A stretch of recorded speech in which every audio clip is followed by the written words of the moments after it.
नमस्कार सभी को, मैं Navneet Gautam classes of physics में आप सभी का स्वागत करता हूं। तो मोमेंट ऑफ इनर्शिया के क्वेश्चन हम कर रहे हैं मैकेनिक्स में। तो आइए देखते हैं आज के क्लास में कौन सा क्वेश्चन करना है। Calculate the moment of inertia. आपको मोमेंट ऑफ इनर्शिया निकालना है, यानी जड़त्व आघूर्ण निकालना है। किसके लिए? होलो सिलेंडर के लिए। एक क्वेश्चन आपका होलो सिलेंडर के लिए रह गया था, तो इसे और कर लेते हैं। ठीक है, होलो सिलेंडर यानी खोखला बेलन। और किसके अबाउट निकालना है, किसके परितः है? अबाउट इट्स एक्सिस, उसकी अक्ष के परितः निकालना है, उसकी अक्ष के, ठीक है, परितः, अबाउट इट्स एक्सिस। तो देखो एक खोखला बेलन बनाएंगे। डायग्राम बिल्कुल ऐसे ही बनना है जैसे सॉलिड वाला बना था। ठीक है, आप जानते हैं बेलन सिलेंडर इस प्रकार से बनाया जाता है। क्लियर है? और यहाँ से इस प्रकार से बन जाएगा। बनाते रहिए आप भी साथ साथ। ये क्या हो जाएगा? सिलेंडर। ठीक है, होलो सिलेंडर है, यानी ये बेलन अंदर से कैसा है? खोखला। क्लियर है? तो ये है होलो सिलेंडर। और आपको मोमेंट ऑफ इनर्शिया निकालना है इसकी एक्सिस के अबाउट। तो जो इसकी एक्सिस है वो इस प्रकार से होती है। जो सेंटर से होकर जाती है एक्सिस, उसे क्या कहा जाता है? सेंट्रल एक्सिस कहा जाता है, या इस बेलन की सिलेंडर की एक्सिस है। ठीक है, इस एक्सिस के अबाउट आपको मोमेंट ऑफ इनर्शिया निकालना है। तो आपको बहुत अच्छे से पता है। एक इसके लिए जो करना है डेरिवेशन बहुत आसान सा है। तो देखो, एक स्मॉल एलिमेंट मान लो, स्मॉल एलिमेंट। ठीक है, एक स्मॉल एलिमेंट इस तरीके से मान सकते हो। ठीक है, ये क्या है आपका? स्मॉल एलिमेंट, जिसे आप सूक्ष्म अवयव कहते हैं, इस तरीके से ना।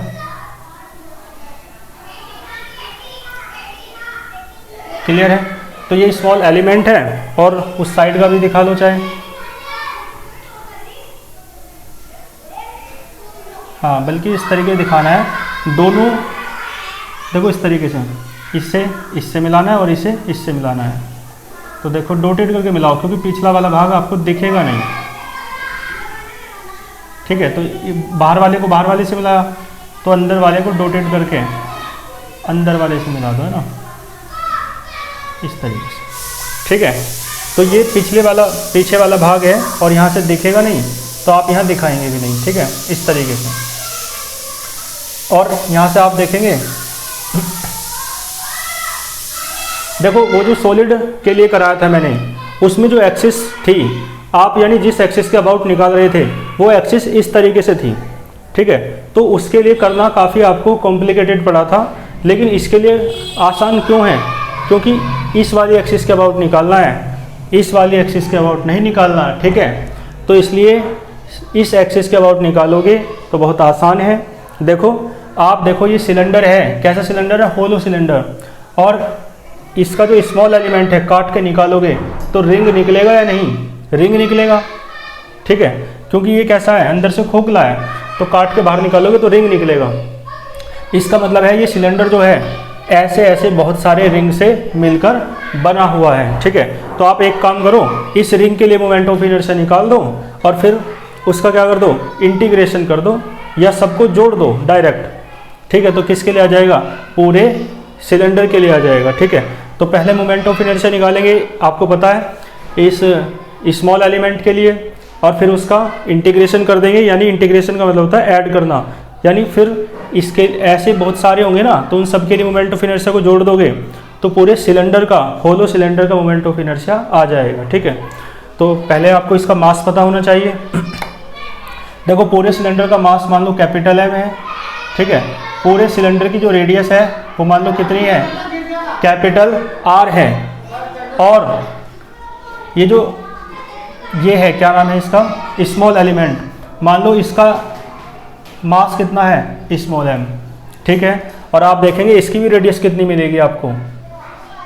कैपिटल R ही तो मिलेगी इसकी भी रेडियस, क्योंकि है ना, रेडियस दोनों कैसी हैं? सेम है।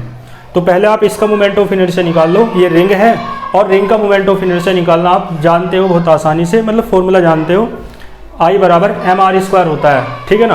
आपको मैंने पढ़ाया था जैसे ये रिंग है तो इसका मोमेंट ऑफ इनर्शिया रिंग के जो एक्सिस है जो इस तरीके जाती है, जिसे आप बोर्ड पे इस तरीके दिखाते हैं, उस एक्सिस के अबाउट इसका मोमेंट ऑफ इनर्शिया क्या था, आई बराबर एम आर स्क्वायर, ठीक है। तो बस मोमेंट ऑफ इनर्शिया पहले इस रिंग का निकाल लो। देखो मास आपने स्मॉल एम माना है, रेडियस सेम रहेगी, तो इसमें मास वास एरिया वगैरह कुछ ऐसा करने की आवश्यकता नहीं है, बहुत आसान सा डेरिवेशन है। देखो मोमेंट ऑफ इनर्शिया, हाँ पहले आप इसकी लैंग्वेज लिख लेना, लिखना let us consider a hollow cylinder of mass capital M and radius capital R, ठीक है। तो फिर लिखना let there is a small element of mass small M and radius capital R, radius तो कैपिटल आर ही रहेगी। Then बस then के बाद इतना लिखना, then moment of inertia, then के बाद मैं लिख ही रहा हूँ बोर्ड पे। तो then moment of inertia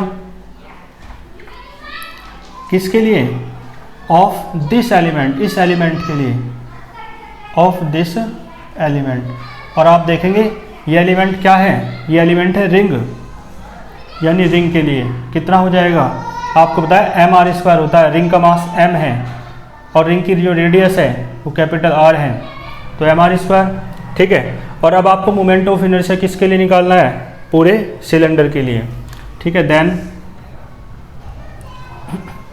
moment of inertia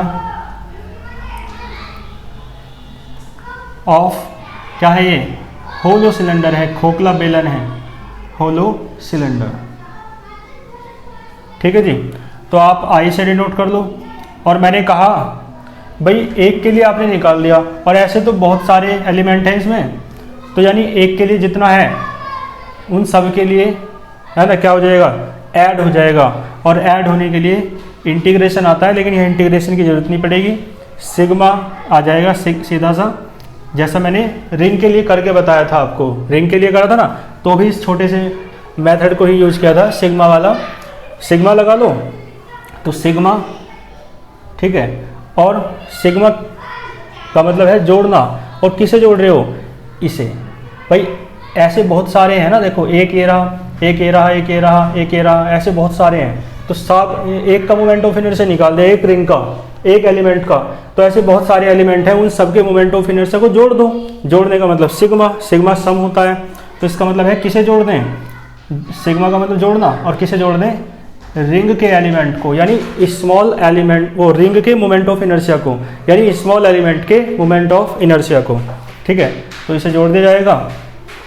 अब आप देखो सिग्मा एम, यहाँ से आप देख के बता सकते हो, सिग्मा एम जो हो जाएगा, यानी एक एलिमेंट का मास तो एम है, ऐसे सब एलिमेंट्स के मास को जोड़ दोगे, द्रव्यमान को जोड़ दोगे, तो इस पूरे होलो सिलेंडर का मास ना जाएगा कैपिटल एम, यानी क्या, मास ऑफ सिलेंडर, पूरे सिलेंडर का मास आ जाएगा जी, ठीक है।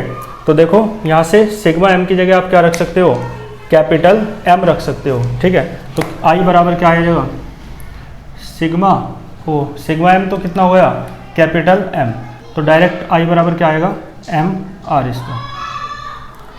आप एक बात देखते हैं, ठीक है, यही डेरिवेशन आपका रिंग के लिए जब मोमेंट ऑफ इनर्शिया निकाला था उसकी एक्सिस के अबाउट, तो भी यही आया था, और होलो सिलेंडर के लिए निकाल रहे हो तो भी यही आ रहा है। तो इसका मतलब रिंग के लिए और होलो सिलेंडर के लिए उसकी एक्सिस के अबाउट जो मोमेंट ऑफ इनर्शिया होता है वो कितना होता है, आई बराबर एम आर स्क्वायर, ठीक है।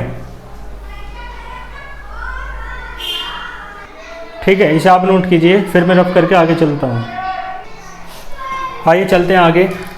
तो ये जो मोमेंट ऑफ इनर्शिया आप अलग अलग शेप की बॉडी के लिए निकाल रहे थे, ये जो सीरीज है ये कंप्लीट हुई, ठीक है। आओ नेक्स्ट टॉपिक पर चलते हैं, हेडिंग डालें कंबाइंड, ठीक है। कंबाइंड का अर्थ होता है संयुक्त, यानी साथ साथ, combined rotational and translational motion. Rotational motion क्या होती है मैं पढ़ा चुका हूँ इस यूनिट की शुरुआत में ही, और ट्रांसलेशन मोशन भी क्या होती है वो भी मैं बता चुका हूँ, ठीक है। ट्रांसलेशनल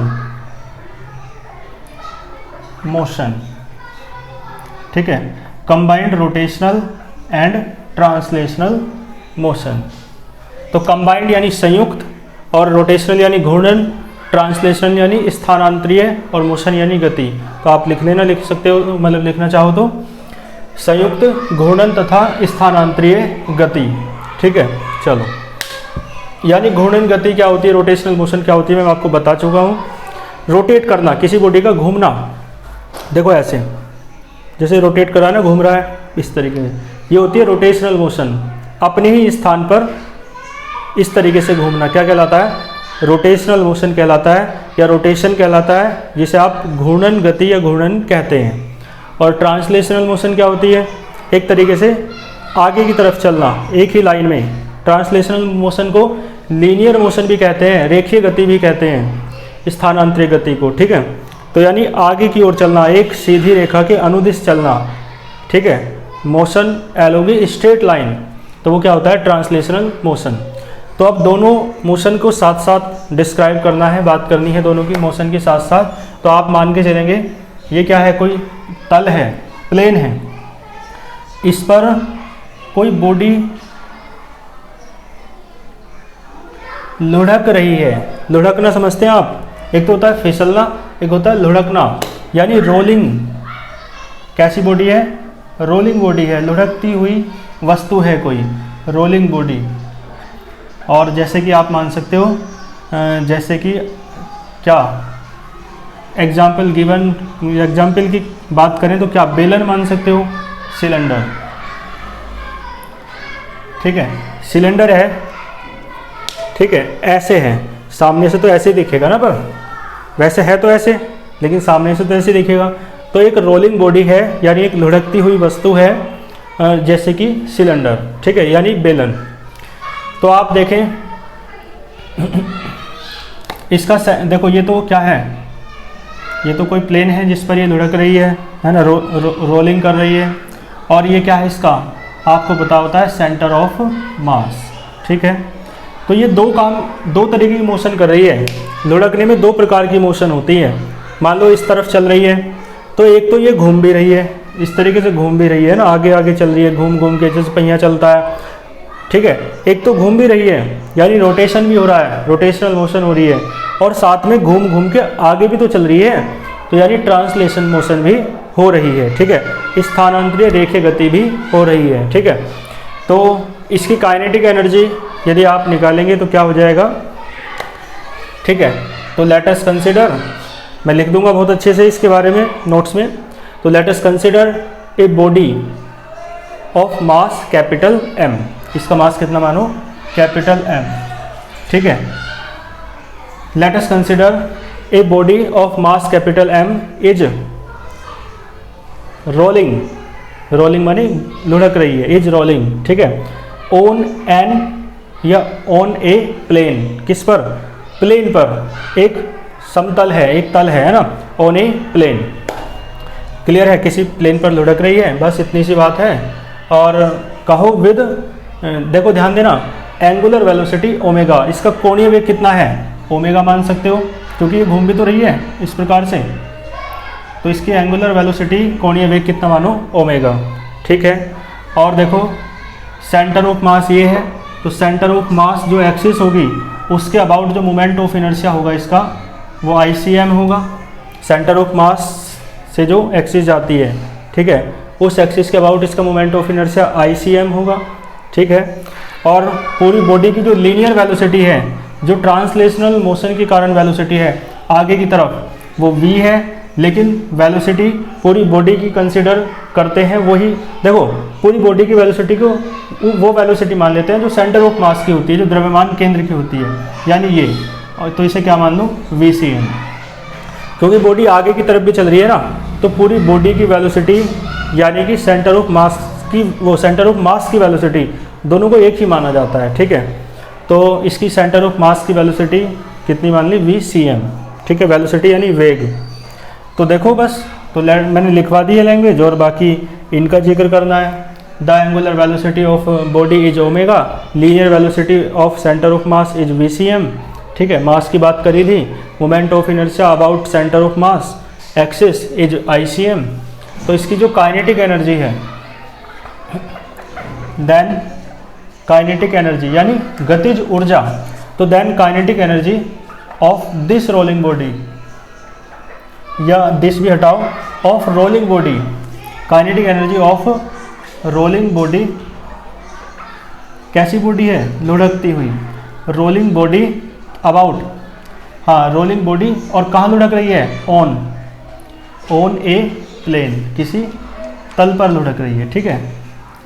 चलो तो कितना हो जाएगा, के बराबर, इसमें दो प्रकार की, देखो काइनेटिक एनर्जी यानी वो एनर्जी जो मोशन के कारण होती है, जो गति के कारण होती है, उसे गतिज ऊर्जा कहते हैं। तो काइनेटिक एनर्जी यानी मोशन के कारण जो एनर्जी है, और यहाँ मोशन दो प्रकार की है, एक तो ट्रांसलेशनल, एक तो रोटेशनल है और दूसरी ट्रांसलेशनल।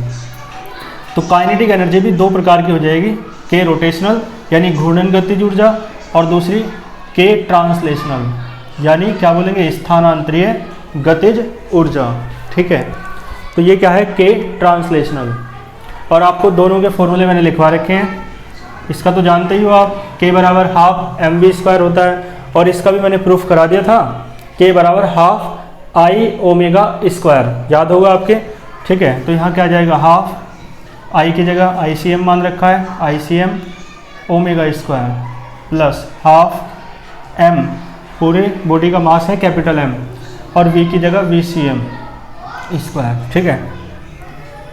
तो ये है काइनेटिक एनर्जी, ठीक है, ऑफ ए रोलिंग बॉडी, लिख देना, इट इज द एक्सप्रेशन यानी व्यंजक, it is the expression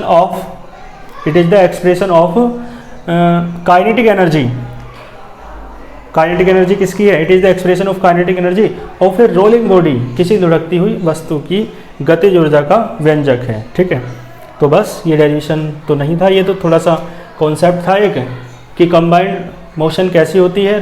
combined rotational और ट्रांसलेशनल मोशन का एग्जाम्पल कौन है, सिलेंडर, यानी एक रोलिंग बॉडी है, सिलेंडर भी हो सकता है, एक स्फेयर हो सकता है, लुढ़कता हुआ गोला, है ना।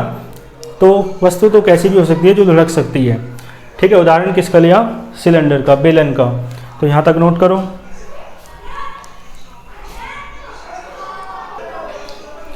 ठीक है, आइए एक नेक्स्ट क्वेश्चन देखिए। एक सर्कुलर डिस्क है, सर्कुलर यानी वृत्ताकार, और डिस्क मैंने बताया है आपको डिस्क कैसी होती है। डिस्क के बारे में मैंने बताया था, जैसे बाल्टी का ढक्कन होता है, प्लास्टिक की बाल्टी का ना, ठीक है। यानी जो CD और DVD की कैसेट होती है, उसका यदि बीच का होल ना हो तो इस तरीके से जो आकृति है वो क्या होती है, डिस्क होती है। मैं बता चुका हूँ, डिस्क के बारे में बात चल रही है काफ़ी दिनों से। एक सर्कुलर डिस्क एक वृत्ताकार डिस्क है, जिसका मास कितना है, कैपिटल M है, और जिसकी रेडियस त्रिज्या कितनी है, R, कैपिटल R है ना। मास यानी द्रव्यमान। इज सेट रोलिंग, उसे सेट कर दिया जाता है कि वो रोलिंग करने लगे, यानी लुढ़कने लगे, ऑन ए टेबल, किसी टेबल पर लुढ़क रही है। तो सो दैट आपको सिद्ध करना है इट्स टोटल काइनेटिक एनर्जी। तो जो K टोटल होगा ना, वो कितना होगा, 3/4 mr² ओमेगा स्क्वायर होगा, ठीक है। और ये बात की बात है, पहले वो वाला क्वेश्चन करते हैं, आइए देखते हैं, या चलो इसे भी देख लो। हैंस सो दैट, और उसने कहा, और आगे भी सिद्ध करना है क्या, रेशो होता है अनुपात, of the total kinetic energy, यानी क्या सिद्ध करना है कि जो रेशो है ना टोटल काइनेटिक एनर्जी का, मैं अर्थात करके लिख दूं, ये क्या है, अर्थात, दैट इज, कि जो रेशो है टोटल काइनेटिक एनर्जी का, यानी ई टोटल जो है, ठीक है, उसका जो रेशो है किसके साथ, to the translational kinetic energy, स्थानांतरीय गतिज ऊर्जा के साथ, यानी के ट्रांसलेशन, ठीक है। ये कितना है, इसने कहा 3/2 है, ये भी आपको सिद्ध करना है, ठीक है जी। एक तो ये सिद्ध करना है कि के टोटल इतना है, और एक ये सिद्ध करना है कि के टोटल का के ट्रांसलेशनल से जो रेशो है, जो अनुपात है, वो कितना है, 3/2 है, ठीक है। आइए इस क्वेश्चन को सॉल्व करते हैं। देखो एक प्लेन है, बिल्कुल डायग्राम उसी की तरह बना लो, और ये क्या है, ठीक है। डायग्राम बनाने के लिए आप तो है ना उसकी हेल्प ले लेंगे, प्रकार वगैरह की। देखो इस तरीके से क्या है, एक डिस्क है, और ये कहाँ पर लुढ़क रही है, एक तल पर लुढ़क रही है, ठीक है, तल पर है ना, तल यानी प्लेन। तो देखो एक प्लेन पर ये रोलिंग मोशन कर रही है, लुढ़क रही है, और आपने देखा है इसका मास कितना है, कैपिटल M, और इसकी त्रिज्या रेडियस कितनी है, कैपिटल R, मास कितना है, कैपिटल M, ठीक है जी। और रोलिंग कर रही है इस तरीके से, तो जो उसकी एंगुलर वेलोसिटी है मान लो कितनी है, ओमेगा है, ठीक है। और इसकी जो लीनियर वेलोसिटी है ये ओ ना मान के सी मानो क्योंकि सेंटर ऑफ मास है ये। इसकी जो लीनियर वेलोसिटी है उसे वी सी एम मानो, ठीक है। लीनियर वेलोसिटी सेंटर ऑफ मास की मानते हैं जैसे कि मैंने आपको बताया, यानी बॉडी की वेलोसिटी को सेंटर ऑफ मास की वेलोसिटी के बराबर ही माना जाता है, ठीक है, क्योंकि बॉडी उतनी ही वेलोसिटी से चलती है जितनी वेलोसिटी से सेंटर ऑफ मास चलता है, ठीक है। तो और आपको पता है सेंटर ऑफ मास, द्रव्यमान केंद्र, एक ऐसा पॉइंट होता है जिस पर उस पूरी बॉडी का टोटल मास सेंटर्ड रहता है, संपूर्ण द्रव्यमान उस वस्तु का, उस पिंड का केंद्रित रहता है, ठीक है। तो VCM हो गया, ठीक है। चलो आगे, तो ये इस तरीके से let us consider a body of mass M, हालांकि क्वेश्चन में दे रखा है लेकिन लिख सकते हैं आप, let us consider a body of mass capital M and radius capital R is rolling on a table with angular velocity omega and translational या लीनियर वेलोसिटी VCM, ठीक है। चलो, ट्रांसलेशनल या लीनियर वेलोसिटी एक ही बात है जिसे आप रेखीय वेग कहते हैं, और एंगुलर वेलोसिटी यानी ओमेगा होता है कोणीय वेग, ठीक है जी। चलो, तो यहाँ तक आपको बात समझ में आ रही होगी। अब क्या करना है, इस क्वेश्चन को सोल्व करते हैं। देखो, तो लैंग्वेज लिख देना, डायग्राम बना देना, लैंग्वेज लिख देना। अब देखो, देन तो टोटल काइनेटिक एनर्जी आपको निकालनी है, टोटल काइनेटिक एनर्जी, कुल गतिज ऊर्जा। तो टोटल काइनेटिक एनर्जी का तो फॉर्मूला लिखवाया भी मैंने, लिखवाया ना, तो ऐसे ही करना है। लेकिन आपको एक बात पता है, टोटल काइनेटिक एनर्जी में यहाँ पर रोलिंग करते हुए बॉडी में दो प्रकार की मोशन होती है, एक तो रोटेशनल मोशन यानी घूर्णन गति, और दूसरी ट्रांसलेशनल मोशन यानी कि स्थानांतरीय गति, ठीक है। देखो, तो रोटेशनल मोशन के कारण जो एनर्जी होगी वो होगी के रोटेशनल, यानी रोटेशनल काइनेटिक एनर्जी, और उसका फॉर्मूला मैंने लिखवाया है आपको I ओमेगा स्क्वायर, ठीक है। लेकिन यहाँ ये जो डिस्क है किस एक्सिस के अबाउट लुढ़केगी भाई, किस एक्सिस के अबाउट यानी किस एक्सिस के परितः है, चारों ओर लुढ़केगी, इस एक्सिस के। ये जो एक्सिस है ना, ये डिस्क ऐसी तो चलेगी, अब ऐसे चलेगी तो ये पॉइंट तो बीच में स्थिर रहेगा, यानी एक एक्सिस है और उसके चारों ओर ये जो डिस्क है ऐसे घूम रही है, ठीक है ना। तो ये जो एक्सिस है ये बाहर की ओर है, लेकिन हम दिखा नहीं सकते, तो ऐसे दिखा लो, ठीक है। इस तरीके से दिखा सकते हो, हाँ सीधी बना देना, क्लियर है। तो इस एक्सिस के अबाउट ये डिस्क क्या है, लुढ़कती जा रही है, रोलिंग मोशन कर रही है, और ये एक्सिस के अबाउट जो मोमेंट ऑफ इनर्शिया है उसे क्या मानेंगे, ICM, क्योंकि ये कौन सी एक्सिस है, सेंटर ऑफ मास वाली एक्सिस है ये, ठीक है। तो आप C भी लिख सकते हो या CM भी लिख सकते हो। तो यहाँ क्या आएगा I के प्लेस पर, ICM और ओमेगा स्क्वायर, ठीक है। चलो देखो, साइड में एक बात बता दूं मैं आपको, ICM क्या है, मोमेंट ऑफ इनर्शिया है इस डिस्क का, ये क्या है, डिस्क है, इस डिस्क का मोमेंट ऑफ इनर्शिया और उसकी एक्सिस के अबाउट। तो मैंने आपको डिस्क का मोमेंट ऑफ इनर्शिया हर आकृति का निकलवा दिया है। तो देखो, जो पहला पार्ट है वो तो आपके याद होना चाहिए, हर आकृति में हर मोमेंट ऑफ इनर्शिया का जो डेरिवेशन कराया है उसका जो ए पार्ट है, जो बॉक्स में बंद करवाया है ए पार्ट, वो तो आपके याद होना ही चाहिए, ठीक है। तो डिस्क का मोमेंट ऑफ इनर्शिया मैंने निकलवाया था, उसकी एक्सिस के अबाउट, कौन सी एक्सिस, जो उसके प्लेन के कैसी होती है, परपेंडिकुलर, और वो यही वाली एक्सिस है, ठीक है। और इसके अबाउट मोमेंट ऑफ इनर्शिया आप देखें वीडियो को पॉज करके, अपने बाइंडर में क्या होता है, 1/2 mr² होता है, ठीक है, याद भी कर लो। तो मैं लिख देता हूँ, moment of inertia of disc, और किसके अबाउट इट्स एक्सिस, उसकी अक्ष के परितः क्या होता है, I बराबर होता है 1/2 mr²। लेकिन यहाँ I की जगह ICM ले रखा है, तो ICM लो, और यहाँ पे ICM की वैल्यू रखो, के रोटेशनल क्या हो जाएगा, हाफ और 1/2 mr², और बाहर रहेगा ओमेगा स्क्वायर। तो के रोटेशनल कितना निकल गया, 1/4 mr² इंटू ओमेगा स्क्वायर, ठीक है। बात क्लियर होगी आपको। हमें के टोटल निकालना है तो उसके लिए के रोटेशनल भी निकालना पड़ेगा, के ट्रांसलेशनल भी निकालना पड़ेगा। तो आओ के ट्रांसलेशनल निकाल देते हैं। तो ध्यान देना, द एंड के ट्रांसलेशनल यानी रेखीय गति, स्थानांतरित गति के कारण गतिज ऊर्जा क्या होता है, अभी तो बताया था half M V C M square. यहाँ पे वेलोसिटी को सेंटर ऑफ मास की वी सी एम माना है। तो देखो वी सी एम एक फॉर्मूला आपने पढ़ा होगा 11th क्लास में, v बराबर क्या होता है r इंटू ओमेगा, और यहाँ v की जगह वी सी एम है तो वी सी एम, और स्मॉल r की जगह रेडियस कितनी है कैपिटल R और ओमेगा, वी सी एम बराबर क्या हो जाएगा r ओमेगा। तो यहाँ पे वैल्यू रखो, के ट्रांसलेशनल कितना आएगा निकल कर हाफ एम आर ओमेगा का स्क्वायर। ठीक है जी, तो के ट्रांसलेशनल कितना आया, यह आया half M R square omega square, equation second. ठीक है जी, दोनों आ गए, आपको दिख नहीं रहा है ना, एक मिनट रुकिए जरा, अब देखिएगा, नोट करो। तो के ट्रांसलेशन कितना आया half M R square omega square. तो इक्वेशन फर्स्ट और सेकंड आपको टोटल निकालना है। तो देखो यहां से इधर कर देता हूं मैं, देन टोटल काइनेटिक एनर्जी। तो आप बताएं के टोटल क्या हो जाएगा, पता तो है आपको, के टोटल हो जाएगा के ट्रांसलेशनल है ना, और प्लस के रोटेशनल। ठीक है, वो तो चाहे आप के रोटेशनल प्लस के ट्रांसलेशनल कर दो, उससे कोई फर्क नहीं पड़ेगा। के टोटल बराबर कितना आएगा, के ट्रांसलेशनल देखो कितना है half M R square omega square, के रोटेशनल कितना है ये रहा 1/4 M R square omega square. तो देखो के टोटल ये 2/4 मान सकते हैं भाई, 2/4 कट के 1/2 तो आएगा, तो 2/4 प्लस 1/4 कितना आया 3/4। ठीक है जी, तो के टोटल आपका कितना आएगा 3/4।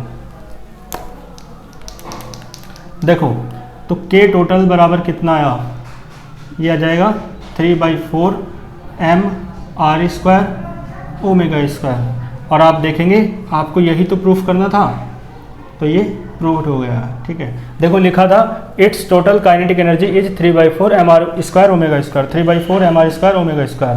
के टोटल काइनेटिक एनर्जी है ना, के टोटल है ना, तो ये प्रूफ हुआ। और इसके बी पार्ट यहाँ तक आप नोट करो, बी पार्ट में क्या कहा कि इसका रेशो भी निकालना है, अनुपात भी निकालना है, किसके साथ, देखो रेशो निकालना है, के टोटल का अनुपात निकालना है, के टोटल का के ट्रांसलेशनल से, है ना। तो मैं इसे रफ कर देता हूँ इस साइड को, वीडियो को पॉज करके आप नोट कर लेना। देखो तो के टोटल तो आपने निकाल लिया और के ट्रांसलेशनल भी आपको पता है इक्वेशन सेकंड से। तो बस दोनों की वैल्यू रखो, दोनों का रेशो लो। इसे तो आप खुद करो भाई, वीडियो को पॉज करो, खुद करो, बाकी मैं तो करा ही रहा हूँ। चलो तो देखो अनुपात लेना था दोनों का, डैम के टोटल अपॉन के ट्रांसलेशनल।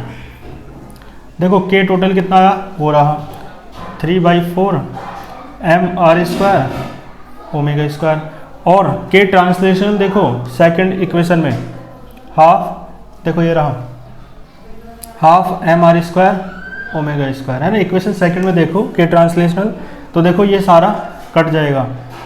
ठीक है, बीच बीच वाले एक जगह, ऊपर नीचे वाले एक जगह। तो देखो क्या आएगा